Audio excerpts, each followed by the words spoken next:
welcome to this week's Tuesday Tech Talk, and this week's all about having a less infuriating rear wheel change. So there's basically 6 different areas that you need to focus on when you're trying to make your rear wheel change easier. No matter what bike you have, no matter what that you have, it's basically all universal because all bikes have 2 wheels. It's eliminating that frustration of when you're pulling your rear wheel up after you finally got the tire change and then your rear wheel basically gets cockeyed. Or you're pushing the axle through and all of a sudden your rear caliper moves. You've then got to pull the axle out, readjust this, readjust that, and it's just frustrating. So basically the 6 different areas are: one is your rear stand of how you get the bike up off the ground.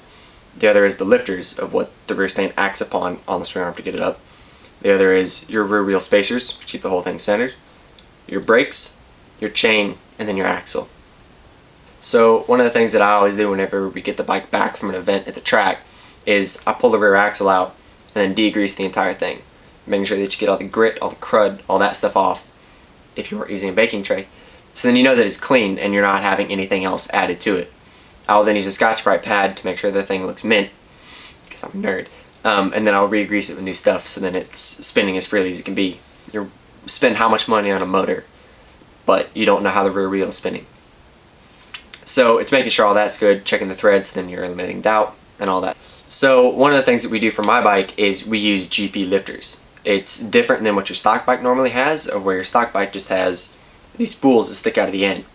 And then you have your rear stand with the forks and they come in, grab it, and lift up. So for us, basically the forks are mounted against the swing arm. So then your rear stand has the spools which then lift up. And what is the benefit of that? When you're trying to save money and you crash, if you have a spool, it may be a lot cheaper, but the spool sticks out and then it's rubbing against the asphalt and then it catches and then it rips and then it rips a gaping hole in your swing arm because it just grabs the whole thing and rips it out, rather than having the GP lifters of where they're a lot more streamlined, so then they actually slide against the asphalt rather than gripping and turning.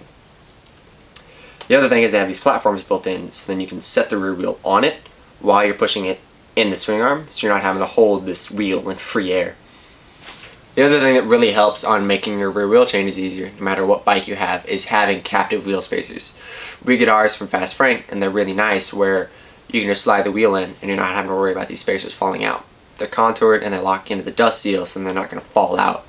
The amount of times that I've been changing the rear wheel on my CRF 150 and you pull the wheel up and the thing gets cockeyed in the swing arm. You can't go forward, you can't go back, you can't go up, you can't go down because it's just stuck. It's absolutely infuriating.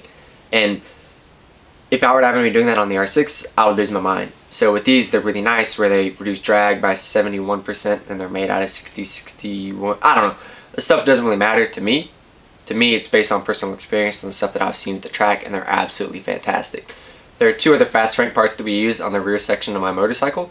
One of them is a captive rear caliper system where it attaches the rear caliper to your chain adjuster, so then the whole piece is one. You're not having 2 independently moving pieces where you're putting the rear wheel in, the thing gets cockeyed, it gets moved, it gets that. It doesn't happen. It's one piece, and it's super nice. The other is having a chain holder where it then keeps the chain out of the equation, and it's not going to be falling back in. You have a place to actually set it, and it's not when you're trying to pull the rear wheel out, the thing keeps sliding over or anything like that, or falling down to the ground. It eliminates all of that.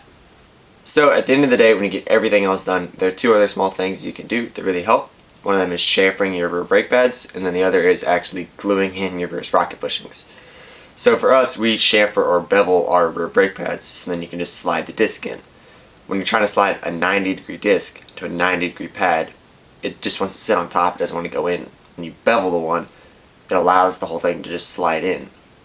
And then we also use all-weather sealant from like Home Depot and just glue in our rear sprocket bushings. So then when you're pulling out your 44-2 sprocket, putting in your 43-2 sprocket, the pieces don't just go flying everywhere. It keeps the whole thing self-contained, and it's a lot easier. The other thing going along with the GP lifters is having a proper rear stand. There are some rear stands out there that people swear by, but for me they lift the thing so far up off the ground. For me, I want a rear stand to be dead simple. I want it to always be there when I need it, and I want it to lift it off the ground enough, but not excessively. I want to be able to put the rear wheel in, not have to stick my foot all the way underneath it and then crank up to get the thing to fully seat. Ours lifts up off the ground about an inch, inch and a half, enough to have clearance with the warmer, but it's not so much that then you're having to put in a whole bunch of extra effort. The rear stand that we use, we've gotten questions about it, but it's just one that we picked up from Cycle Gear. You don't have to spend crazy money, it's just finding the thing that actually works for you. So in recap, there are 6 things that you need to focus on in order to speed up your rear wheel change. One of them is your stand, of how you're lifting the bike up off the ground. The second is the lifters, on what the stand is actually acting upon to pick it up. The other is your brakes, your wheel spacers, your chain, and then your actual axle itself. So that's what you need to focus on in order to speed it up. If you found it interesting, feel free to tag somebody. If you didn't find it interesting, then don't.